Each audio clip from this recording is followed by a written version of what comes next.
I'm impressed that you pronounced my last name right, Reno, and I realize now you've got some Sicilian blood in you, so that's probably the connection.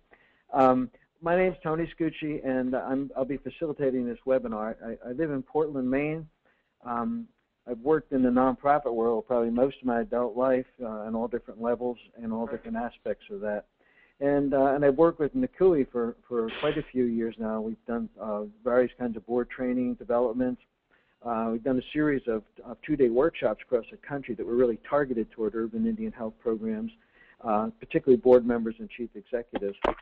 I think I've worked with almost all of the urban programs at one time or another over the last 2 or 3 years. And I also then work with the National Indian Health Board and Tribal Leaders Committee on Diabetes. So I've been involved with Native people and their organizations for quite a few years, and really focusing on the kind of board or governance aspects of their organizations. Last year, we developed 3 webinars for NCUIH, and today's session is really the second of a series of 6 additional webinars that are going to run through the rest of the year. And they're all around different aspects of board performance and governance work. What I thought about in designing today's session was to take what we know about teams and see what we can apply about building teams to building boards. And so throughout the webinar, I'll make reference, I use the term board or team almost interchangeably. And also would point out that when I think about this notion of a team, we're talking about the board working as a team, but we're also talking about the board and staff working as a team as well. We don't have a lot of folks on the call, so I think I'll do my best to make this session as interactive as possible. Drawing on your experiences, I'd invite you to share your own stories as we go through some of this material. And I also want to invite folks to use me as a resource even after the webinar. If you're looking at the first page of the PowerPoints, my email address is there at the bottom. I think I also added a slide at the end with my email address. Please feel free to contact me anytime after this call if you'd like. The other thing I forgot to mention is that all these webinars, I think there'll be 9 altogether when we're done, will all be archived at the NCUIH website, so you'll be able to access them into the future at your convenience. So if you're on this webinar and there's some board members or staff folks who couldn't be attending today, they'll have an opportunity to access the material sometime in the future. I would like to also just thank Reno again for the technical support getting this thing set up, and he stepped in for Philip, and so it probably was a challenge as well. But I appreciate the technical support. It's the area where I know next to nothing. Let's take a few minutes. If we could just kind of do a roll call, and I'm going to maybe ask you, Reno, if you would just do that. I cannot see the list of attendees, but if we could just go down the list and just, if you would just, when you hear your name, if you would just say who you are, where you're from, that would be helpful. Okay, I have an Aaron Swan on the line. Yes, that's you. What's the answer? Hello? Hello? I can't hear nothing. Okay, who is? I have Aaron Swan. Aaron's voice came on after you, just a few minutes after you stopped speaking, Reno. I'm not sure. Is everybody on the call called in by a telephone? Can everyone on the call? Yeah, I'm on the call. Anyone who? Okay. So let's try and go down that list then, if we can. Okay, I have Aaron Swan. Are you able to hear me? Aaron? Okay, maybe we do not have Aaron. Let's see. Fatimak? That's Liz Hunt from the Indian Health.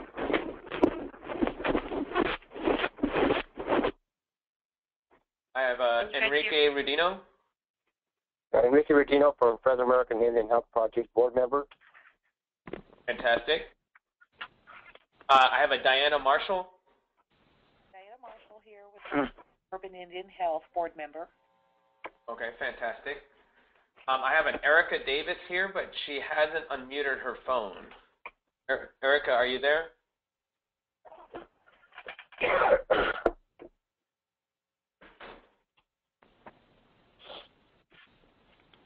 Okay, Erica Davis is the only one I do not have back.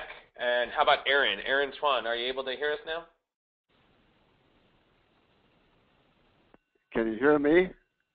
Yes, I can hear you. I can hear you. Yeah, Aaron Swan here, South Dakota Urban and Health Board member. Fantastic. Great. Welcome. Yes. Well, welcome to everyone. This is a good time to remind you, if you're in a noisy space and you want to mute your phone, that would be a good idea. And again, I'm inviting you to participate, so if there's a question or comment you want to make, just remember to unmute your phone. You can also type in a question in the chat box if you would prefer to do that. And I think we're ready to go. So we'll look first at what the goal of this whole thing is. And what we're hoping to do today is to look at ways you can improve your performance at the board level, in the boardroom, by really thinking about transforming your board into a high-performing governance team. So it's the idea of moving from a group to moving to a team. What we'll do today is we'll define what a team is. We'll look at some characteristics of high-performing teams and their applicability to boards. So again, we're going to look at what we know about teams and building teams and teamwork and see what we can apply to that to boards. And exploring strategies that will improve your performance in the boardroom. So that's what we're hoping to accomplish on this webinar. And I kind of laid out an agenda to give you some sense of how this will flow, and it will flow somewhat in a linear way, but we may bounce around as well. So we've just kind of quickly done some introductions, overview of the session. There are some key questions that I framed that we'll have some discussion on very shortly. We'll define this whole notion of teams. We'll look at like an effective team and what are the parts to that, what are the components, what are the characteristics of a team that's really functioning at a high level. Then we'll look at characteristics of an effective team meeting. What is it about a team meeting? What can we learn from teams that function very effectively that we might apply to our own boards? The notion of moving from a group to a team. And then I thought towards the end we'll talk about what I discovered to be called the 5 dysfunctions of teams. And I think some of this will be familiar to you when we get to that. Share some resources with you, and then in terms of evaluating this session, at the very end, you'll be receiving, we'll set up a link, and you will receive, you'll be able to get to a survey. And once we complete the webinar, if you could quickly just kind of go to that survey and respond to the questions, help us evaluate this session. And also, it's an opportunity to identify training topics that you may find of particular interest that we can offer going forward. So that's our agenda. That's where we're going today. Some key questions I thought we'd ask. So there's questions about the mission. What is our primary purpose? Who does this team serve? How does this team add value? When you think about your particular boards, what do you see as the primary purpose of your board?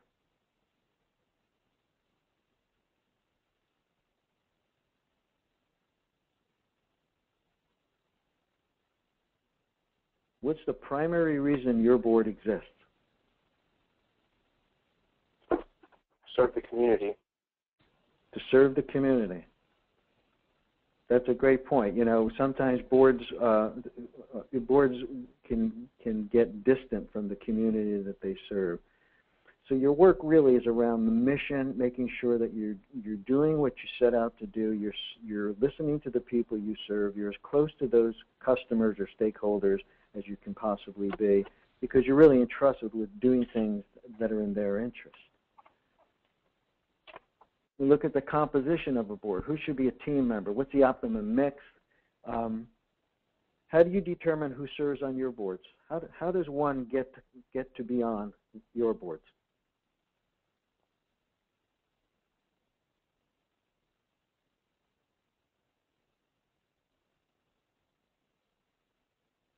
We have a mixture on our board of different native peoples from different backgrounds of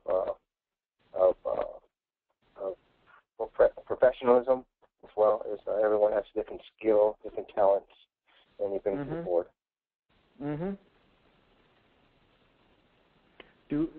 Does everyone on the call, do you see your boards as having a kind of a diversity of people and skills and expertise and viewpoints? Yes. I mean, it's important, you know, one of the things that I see in boards that really function at a high level is that they're very intentional about who sits on the board, and the goal is to have the right kind of mix of people.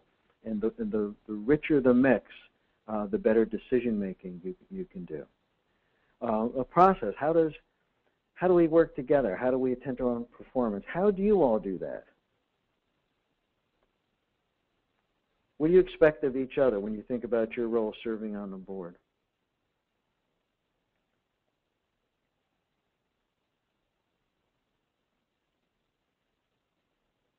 If I were coming onto your board, would it be clear, would it be crystal clear to me what the expectations are?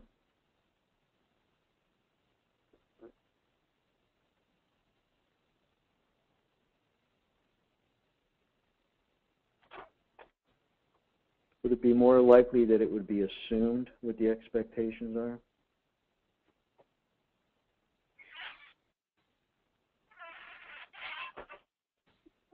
One of the things that I learn in my work is that being clear about what people expect of each other, what's the expectation of board service.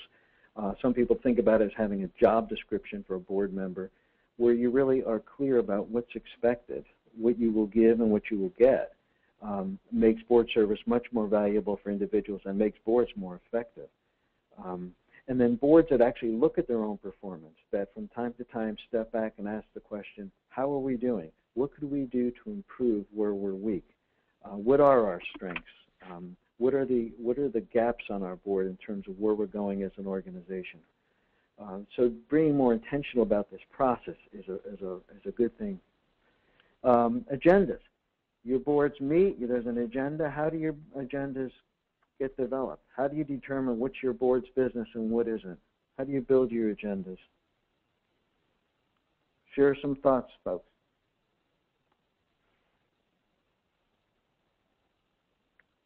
Very quiet group. Either that or everyone's on mute. Tony, the executive director usually sets ours. The executive director sets the agenda. Right. And what's the reasoning behind that?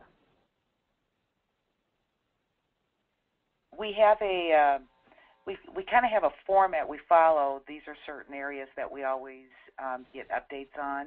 So that's why I kind of meant by she sets it. It's already set. She sends it out.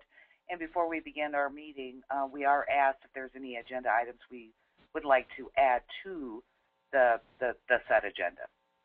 Okay, so the process is inclusive in that everyone's invited to build the agenda in some way. That's correct. Yeah, and that you have a format, and it's always helpful to have some kind of framework for your meeting. It helps people figure out what the work is and how much time we're allocating for each of the things that we're attending to. Are there downsides, in your opinion or anyone else's opinion, to having the executive director be the one that takes the primary lead in developing the agenda? Do you see any downsides to that? I don't, because it's pretty clear the various areas. I mean, we're always going to be talking about budget, and we get an update on the diabetes program, and just updates on everything. We know we're always going to get updates on those particular areas, which to me I appreciate, because if we don't get an update on that area, we will ask for an update. Sure. Yep. Great. Questions about authority. What authority does the board have? Where does the board's authority come from? Where does your authority come from as a board? Where does your legitimacy come from as a board? Isn't it coming as a group? I mean, that the charter or whatever you call it, that sets the thing up. Right, and that's an excellent point, that sometimes people come on the boards and they think individually they have some authority, but in fact, on your board, no individual has any authority. The authority is really collective. It's the kind of communal authority of the group. And that's the starting point. And from that, boards will often then delegate some authority. So on your board, the board chair may have some specific authority. For example, he or she may have the authority to speak on behalf of your organization. Not everybody has that authority. and this whole question of authority is one that gets mixed up sometimes. So it's good to remind folks as they come onto boards that the authority in this board comes from everyone together, and that from time to time we'll delegate certain authority to certain people or committees of some kind as well. The last question about boards and about teams is a question of ownership.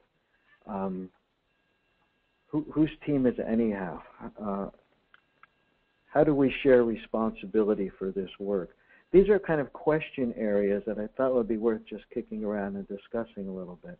So when you think about it, being clear about your mission, really thinking about who's on this board, how we do our work together, how we plan our time together, where we have authority, and how invested do we get in this. Another way to think about this is to think about creating kind of a mission for your board. Not a mission for your organization necessarily, but a mission for the board specifically. Are there comments or questions at this point? No, sir. I'm going to roll on a little bit, and we'll have plenty of time for questions as they come along. So the first thing is to look at team. If you were describing a team, one of the things you'd say is that it's a small group of people. You can't have, it's hard to have a team with a large group of people. Now, I don't know how many folks are on your boards, but once you get up around 15 to 20 people, you start getting to be, starts to get to be a lot of people in the room, and it's really difficult to function as a team with too many people. One of the trends in the nonprofit sector is that boards are getting smaller, and it's precisely because they can do better work in smaller groups. So the average size of a board in this country now in the nonprofit world is about 17, I think. So a team, by definition, is a small group of people with complementary skills. Not everybody has the same skill sets. These are complementary skills. Committed to a common purpose. So a small group of people with diverse skills comes together for a common purpose. And a specific set of performance goals. These are the things that we are going to accomplish. Members are committed to working with each other and to achieving the team's purpose.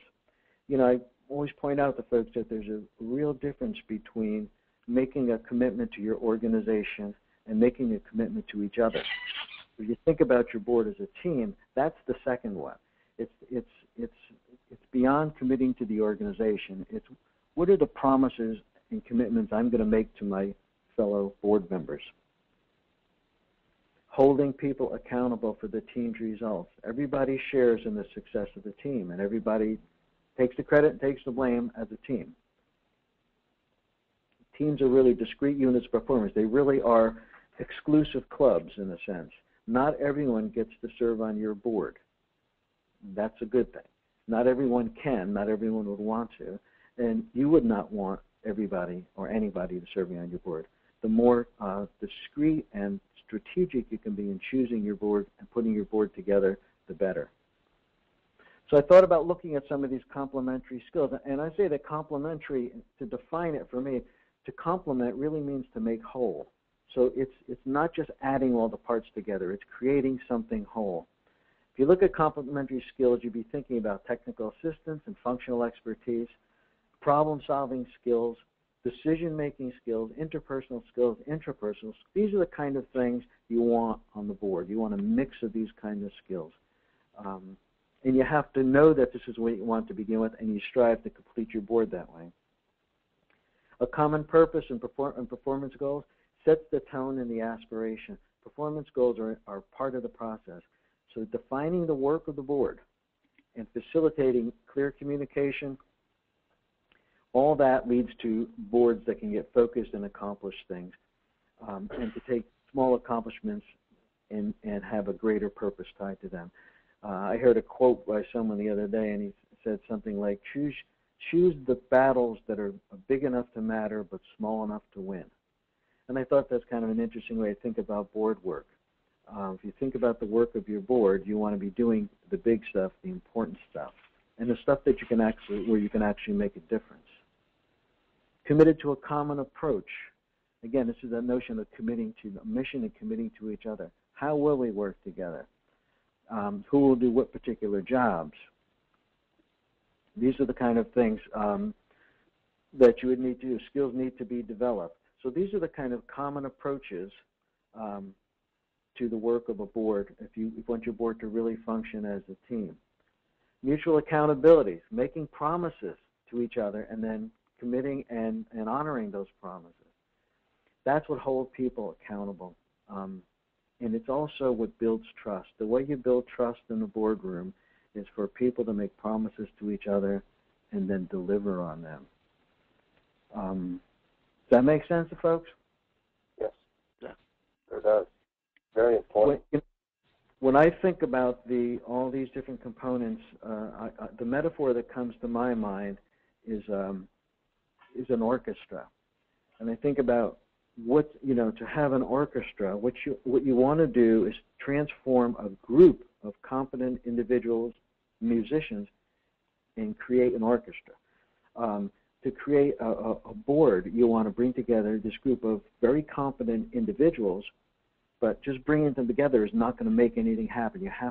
There are other things you have to do. So if you look at an orchestra, you want to have the right mix of instruments.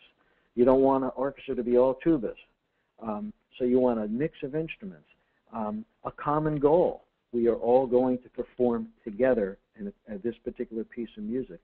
Defined roles. When you look at the music that's written, it really says to each musician what to play and when to play it. It helps define their roles. An orchestra requires a leader the same way as a board does. And the leader's job is to coordinate it all and bring it all together. Requires structure, requires rules. Everybody plays by a certain amount of rules. If you think about an orchestra, it's classical music because there are rules. And when you do that, you bring all these people together, all these talented people, and they bring their best talent to this mix for this purpose. The end result is you get more than what you could get any other way. So in a lot of ways, the metaphor is a perfect metaphor for boards, the orchestra. So let's look for a minute at characteristics of an effective team. And you could kind of look at this and maybe compare your own board to this list of things.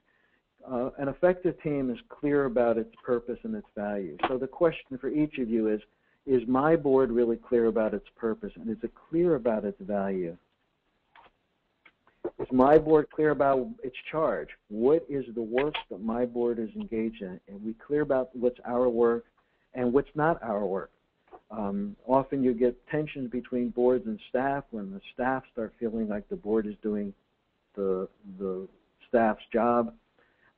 So trying to have a good balance there really requires a clear charge. An effective team is motivated to accomplish something. How motivated is your board to accomplish something? If you think about your board, folks just share a couple of thoughts, but is there something significant in terms of an accomplishment that your board has done in the past 6 months? Has your board accomplished something significant? What was it? We became independent of our mothership, as you would say. Oh, and that was a big accomplishment. Absolutely. That's a great example. That's a major accomplishment. Others?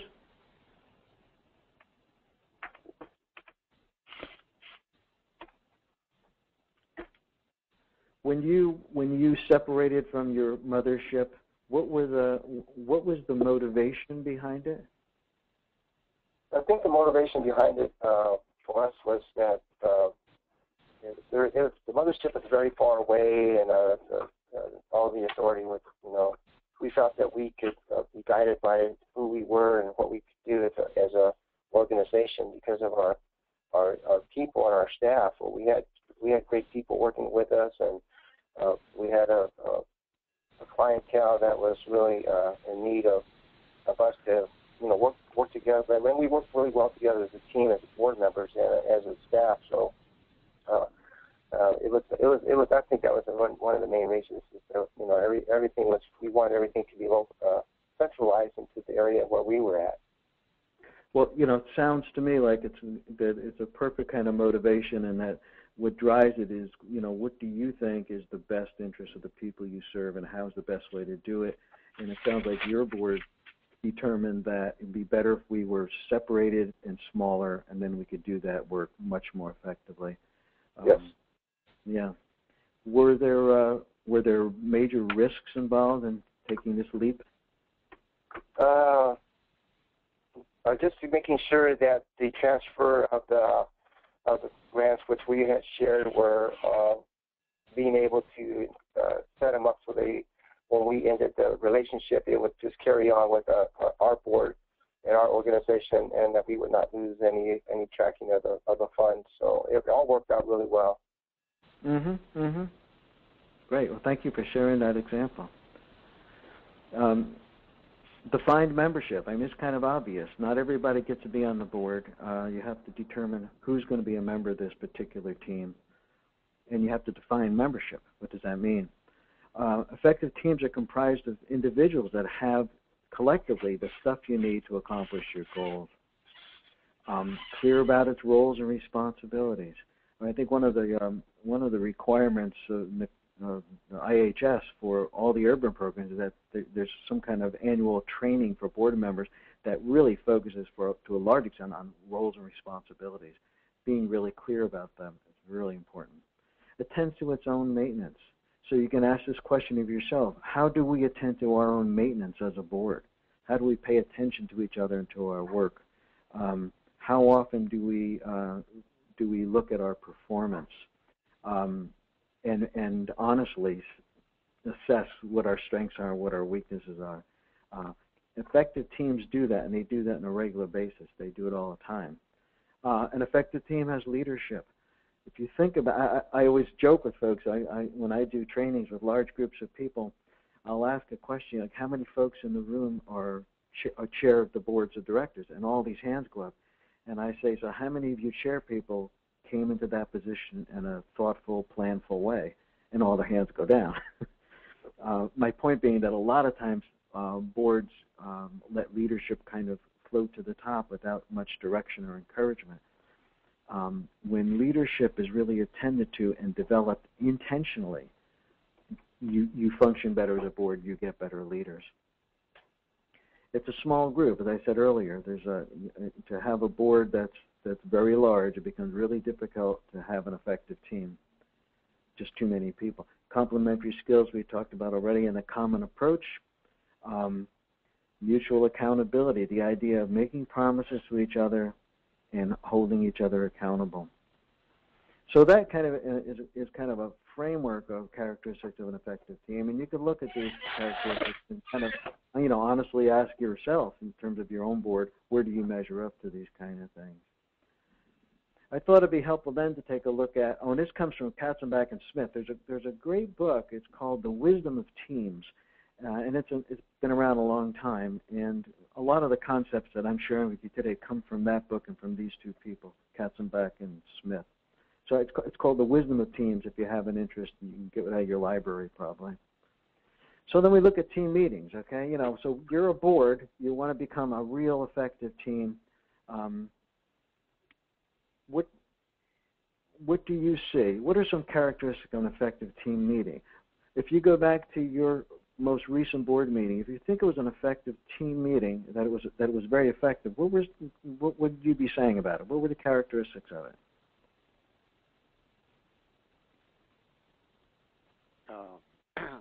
I would say, the agenda sort of sets the tone for the meeting, and we follow a recommended format for the agenda that the executive director sets up, and then, like was stated previously, the board has a chance to modify it before the beginning of the meeting. So then it comes up, we can kind of cover all things that are important to people. But I think following that format, and again, there's time set aside and estimated minutes required for various things, and so I guess just going right down the agenda and sticking to it, and trying to follow the time things as closely as we can. That's basically what we try to do anyway. So your agenda would look like there would be certain items, and next to them there'd be a time so you would know we're going to spend. Okay. Yes. I mean, having an agenda gives you some structure, and that makes your time much more valuable and effective, and that you actually have a very structured meeting, and that for every single item you have a time allotment. Correct. One of the benefits to that is that everyone in the room sees that time allotment. Everyone knows we only have 10 minutes to discuss item A. So even people who are the real talkers have to find a way to discipline themselves and say, you only got 10 minutes. I can't talk for 9 of them. We have to share this. It really helps people kind of discipline themselves. Other characteristic of effective teams meetings or effective board meetings? I think also we get some of the agenda items in advance to review, which helps me so you're better prepared for the actual discussion. You absolutely hit the nail on the head with that one. When you come to a board meeting, if you are prepared, if there was material you could have read and got you thinking about the issues you're going to discuss, you can be much more effective as a board member. So the idea of coming prepared, meetings are much more effective when people come prepared, when they've read, done their homework. I just met with the board of a statewide organization and was encouraging them to set up on their website a forum for board members that only board members could go to, and it would be a place where if you were going to be discussing some major issue 2 weeks from now, you could actually start that discussion through that forum. People can start communicating back and forth what their ideas are, what their thoughts are, what their concerns are. I mean, we have this incredible technology that can help us to really be more prepared for the time when we sit down face to face, which is the most precious time. Other thoughts or comments about characteristics of an effective team meeting, effective board meeting? Well, other things that we do, other than just having the information given to us in advance, we also, our executive director ensures that product is brought to the table so that we could have it there at the board, so that so that it's not only known, but it's given to us so that we could go over it one more time just to ensure that we are covered or understand what it was about that we were supposed to. Right. One of the things that you have to strive for is that you don't, as smart and as talented as your executive director might be, it's better to have the best thinking of him and her plus 10 other board members than simply have it all be one person's thinking. And so there are a lot of ways to do this, and if you do it with intention, getting input from people on the board will really help the organization make better decisions.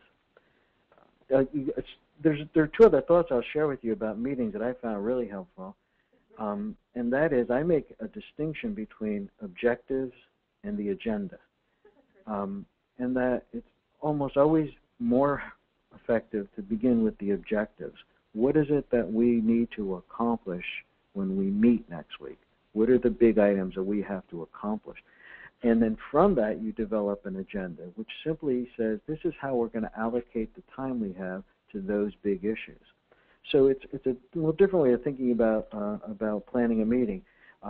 So I put that as an idea plant in your head that instead of thinking about an agenda, think about what's going to get accomplished and see what you come up with and allocate time to that. The other thing that I see for boards that really are effective is that they spend most of their time in the board meeting talking about the future and what's going to happen rather than talking about the past. And if you were to kind of, in your mind, put yourself at your last board meeting, your most recent board meeting, and think about this for a minute, how much time did you spend talking about and listening to things that have happened already versus things that you're going to be doing, where we've been versus where we're going? Examples would be, you spend time hearing reports about what was done in the past 6 months or 3 months or 1 month. You're hearing about things that have happened already. How much of time do you spend in your board meeting, past tense and future tense? What are the kind of ratios that come up for you all?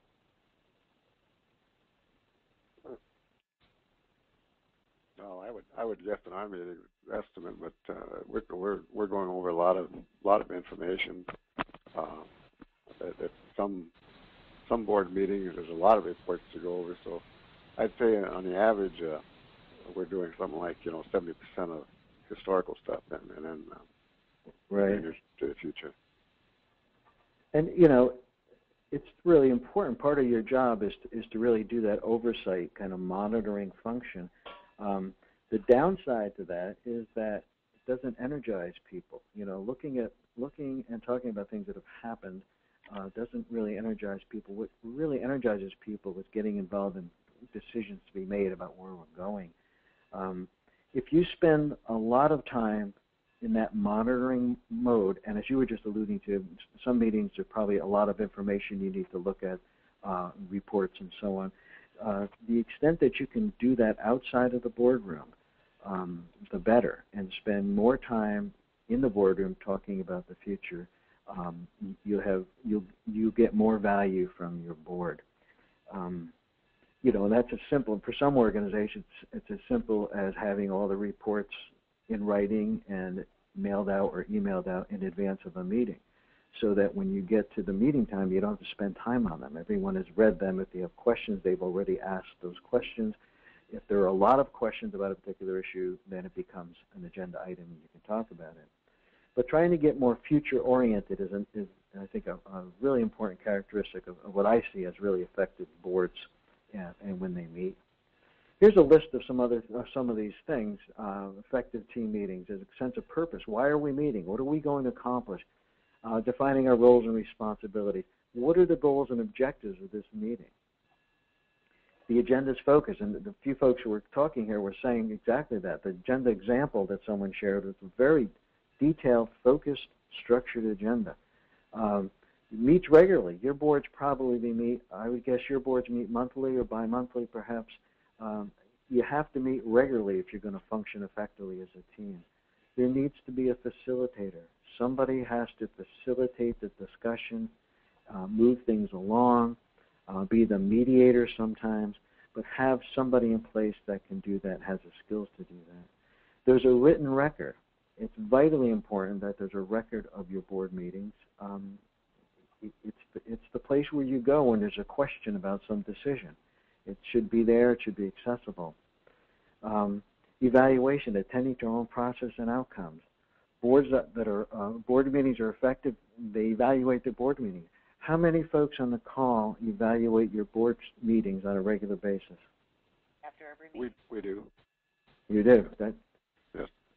And somebody I think said after every meeting. I think that is great. I don't think you can overdo this. And it doesn't have to be fancy and formal, but it has to be honest, and you have to create a space where people can honestly say what they think worked well about the meeting and suggest some ideas for how to improve your meeting. I always tell people, and if you've been in one of my trainings, you know this, that I always say the last item on the agenda is evaluate this meeting and take 5 minutes and go around and talk about what can we do to work even better. No matter at what level you're functioning, that will help you improve your performance as a board. When does a group become a team? So another way of thinking about this is how does our group, our board, really become a team? And there are like about 8 kind of bullet points I want to lay out for you here.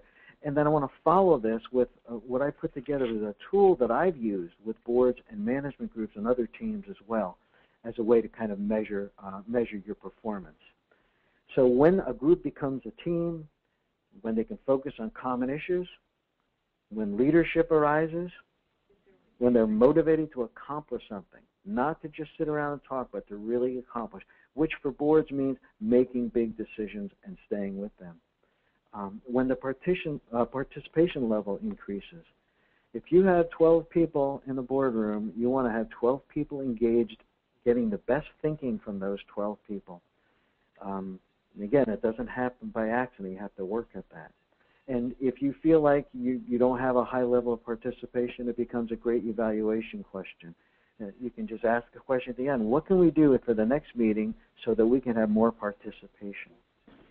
When communication deepens and there's active listening. So when you're sitting in that boardroom and somebody's speaking and everyone is focused on what they're saying and really listening and trying to understand, when you have that, you move from being a group to being a team. When a common language arises, when trust and interdependence grows, when there's a consensus decision making, when you can present an idea and build a consensus of opinion around it. A lot of times I find board people will say things like, well, we need to have an odd number of people on the board so that if there's a tie vote, so we won't have a tie vote. And my response is always, you know, if you have a lot of important decisions and they're all like split 60-40, something isn't happening that ought to be happening. You need to find ways to build consensus around things. That's not to say you have to make all your decisions with everybody agreeing, but if you find yourself having big splits when you make decisions, it probably says that you've got to find that you need to kind of find some common ground, or that perhaps you don't have the right mix of people around the table. When there's progress towards an agreed upon goal, and when a common identity grows, when your board becomes a real team, when people feel and are part of something they identify with, so that when you're out in the community doing one thing or another and you run into somebody, you're there as an ambassador. You talk about, yeah, I serve on the board. This is what we do. This is why it matters. And when everybody is out there with that common identity, you really become a much more effective team. On this next slide, what I did was to take some of those characteristics, and I built this kind of like a scaling question. And I've used this with lots of organizations as a way to get a measure on how are we doing as a team. And then from time to time, you can drag this tool out and you can track progress towards these kind of things. But if you think about your board, for example, you know, focus on common issues. You know, are you at a 1 level or are you up at the 4 level? Where are you on that? Where are you on leadership? These criteria, I think, you know, using a tool like this, when you think about evaluating your meetings, you could just pass a tool like this around and ask everybody to check off some numbers, collect them up, and see what it tells you. And in 3 months, you can do it again and see if your baseline starts to move up or down. But it's there as a kind of a sample tool for you all, and if you feel free to use it or steal it in any way you want to. Thoughts or comments about any of this stuff? I've been talking a whole lot here.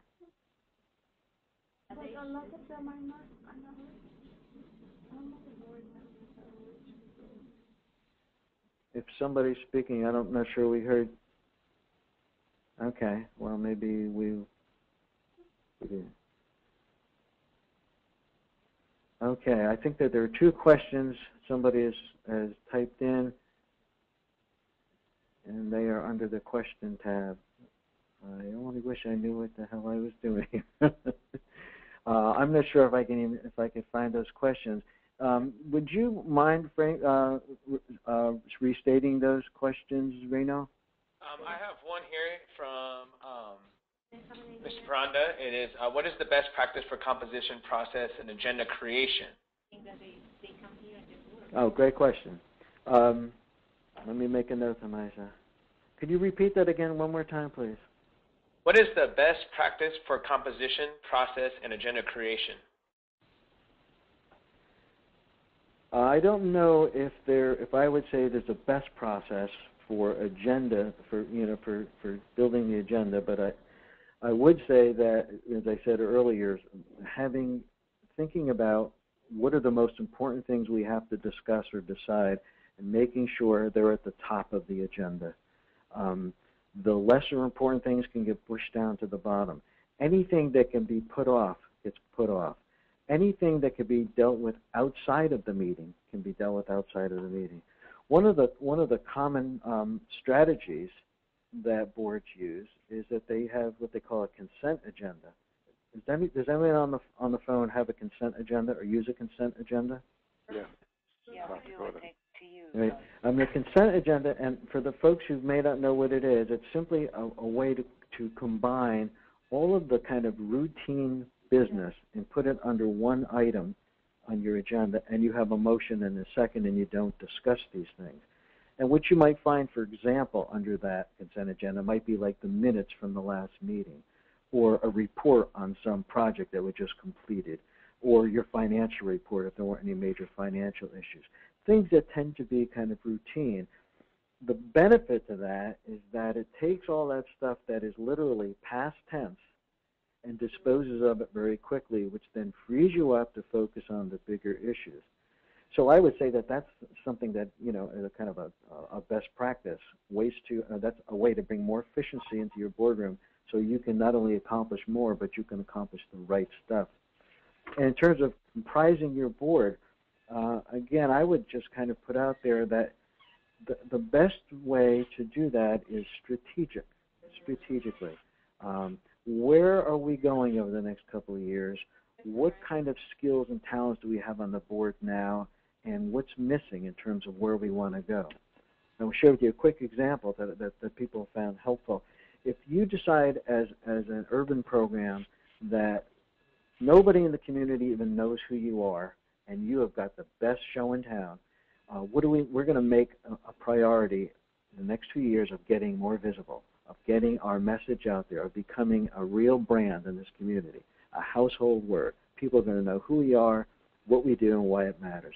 If that were your highest priority for the next 2 years, and then you look around the board table and you realize no one around the board table has any kind of skills or connections to marketing, public relations, and so on, then you would recruit someone to come onto your board who has that particular skill or particular connections to those people with that expertise. And you would bring them onto your board, and they would have a real sense of purpose. They're coming onto the board, and they're going to take a lead responsibility in advancing this particular priority. And the end result of that is that after a couple of years, everyone in the community knows who you are. That board member feels like he or she has made a real difference, and they feel purposeful.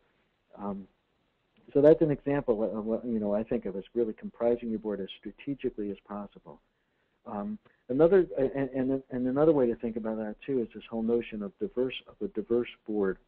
One of the challenges for Native people in comprising boards is that it's difficult to bring on new people and young people, particularly because people who are elders tend to be so highly regarded and respected that when you have people with that kind of wisdom on your board, there's often a reluctance to have them not get off, to not cycle off.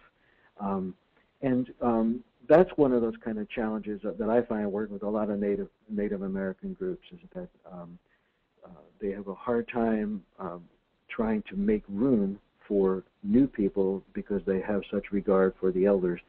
And the bottom line is you have to be creative and find ways to do that, because new people and young people can bring things to your boardroom that elders cannot. They can bring newness. And elders certainly can bring things to your boardroom that young people cannot as well. So again, it's about complementarity. It's about having the right mix and doing things as strategically as possible. I hope I answered those questions. Okay, are there other questions that people have typed in? Any that you can see, Reno? No, the other one was more of a comment and just address another class. Okay, thank you. Okay, we'll try and move on here. Look at some comparative practices. When you look at teams, one of the things you see is they carve out team assignments that tackle specific issues. And again, it's like defining what are the big things we're going to be doing coming up. Assigning subsets. Effective teams break down into smaller teams very often. Your board probably does the same thing. You probably have committees and task forces where you divide some of the work. When you determine the team membership, and this gets to the question that the person asked a little while ago, it's based on skill, not on position.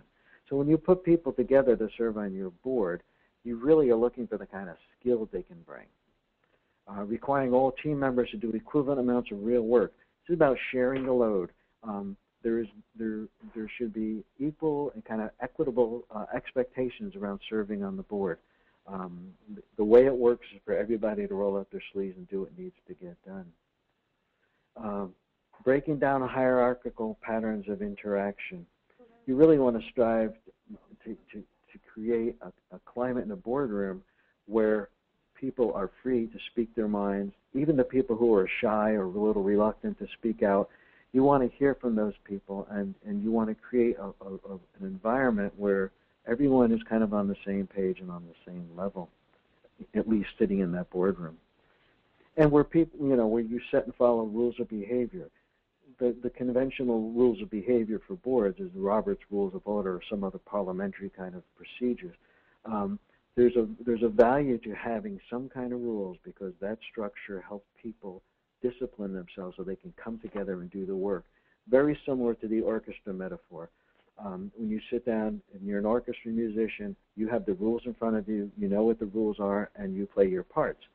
I will share with you that if you were talking about some music other than classical, for example, if you were talking about a jazz band, you would find that there are less rules and less structure, but there are rules and there is structure. So even with music, when things seem so free-form, they're not totally free-form. There are clear sets of rules and expectations around it.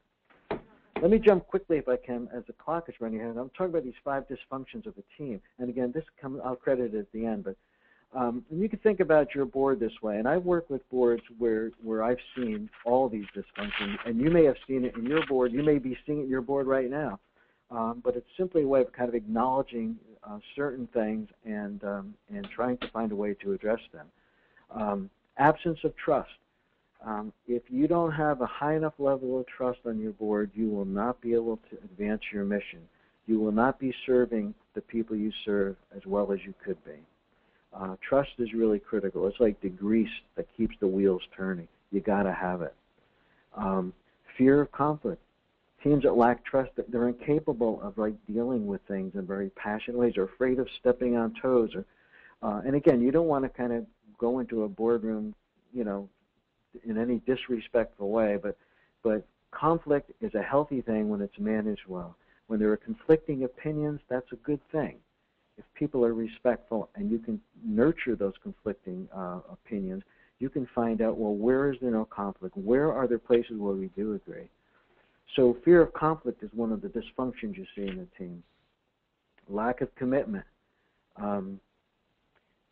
If people feel like they can get in there and they're valued, they're going to show up, they'll commit.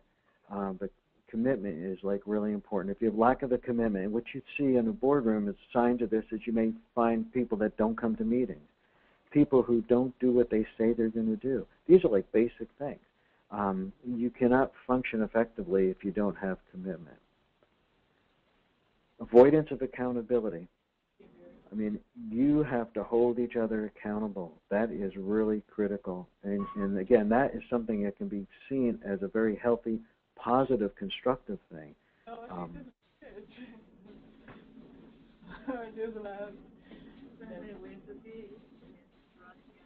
And inattention to results is the 5th dysfunction. You really have to pay attention to the results you want to get. I mean, it's all about getting some results. That's why you come together as a board. This stuff comes from this Patrick Lencioni, but again, I kind of credit him for framing this. And sometime again in the future, if you have more interest in this, and again, you can access the slides at the NCUIH website once it gets set up there. Very close to the end here, the next to last slide. When you think about your board and any problems you are having or may have had, you find that these are really relational kind of problems. They're not technical. They really are personal. Problems of trust, Problems of trust. If you're on a board and there isn't a sufficient amount of trust, what do we do to get more trust? Well, somebody has to go first. You really have to just begin trusting each other. It's a big risk you take, but someone's got to do it. It really requires somebody to go first. Problems of honesty and truth. I mean, I always have this quote, there are 3 truths, my truth, your truth, and the truth. People see things differently, and that people see things differently doesn't necessarily mean that they're wrong. They just see things differently. Trying, again, to understand how different people view things is a healthy thing. Problems of respect. Really, what you don't want to have in your boardroom is when someone's talking for you to start formulating your argument. When somebody's speaking, your work is to try and understand what they're saying, where they're coming from. Problem with communication. Again, some of this, you want to get more effective in communication. You have to be clear about what's expected of each other. Never leave things to assumption. If you expect it, put it down. Be very explicit. The more explicit you can be, the better. One of my favorite quotes: "The danger in communication is the illusion that it's been accomplished." Because you said it doesn't mean you communicated.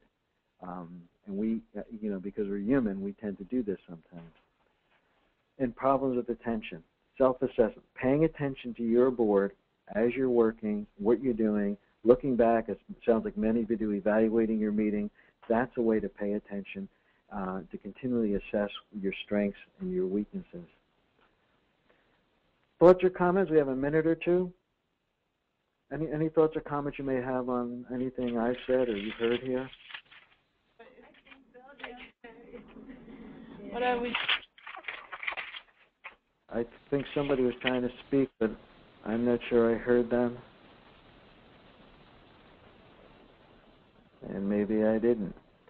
Let me just wrap up and remind you all that that right here is my email address again. Please feel free to contact me if you have questions.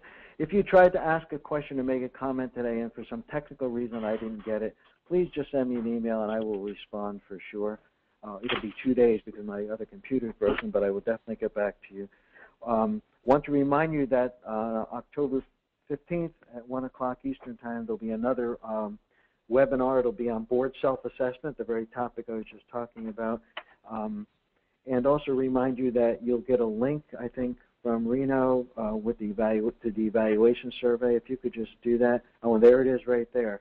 So if you can just click on that, it's a Survey Monkey. It's really simple. It'll give us feedback. Any ideas you have about future topics, we'd welcome hearing from you. Time to wrap up. I want to thank you all again for your participation. I hope you found this worthwhile. Again, any questions, please feel free to follow up. And I wish everybody a good rest of the day. Thank you, Tony. Thank you. You're very welcome. Bye-bye. Bye. Bye-bye. Oh, I probably did. I give you?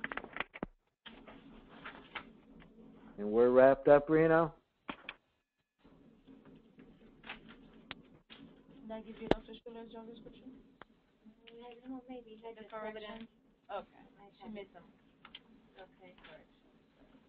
So these need to be corrected and just put in this. Reno, are you there? Just retype it.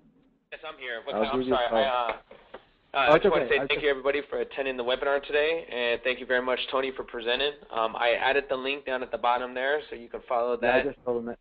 Perfect. They can paste that right in their URL, and they'll be able to sign it. Thank you very much, Tony, and I'll be talking to you real soon. Okay. Do we need to talk at all, Reno, or are we all set for the day? I'm going to go over and review the recording, and then I'll give you a call back in a little bit, and we can go over it. Okay. The sooner the better, because I got to run to an appointment. So if you could do that, I'd appreciate it. Okay, you got it. Thanks. Thanks, Tony. Bye.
Muted.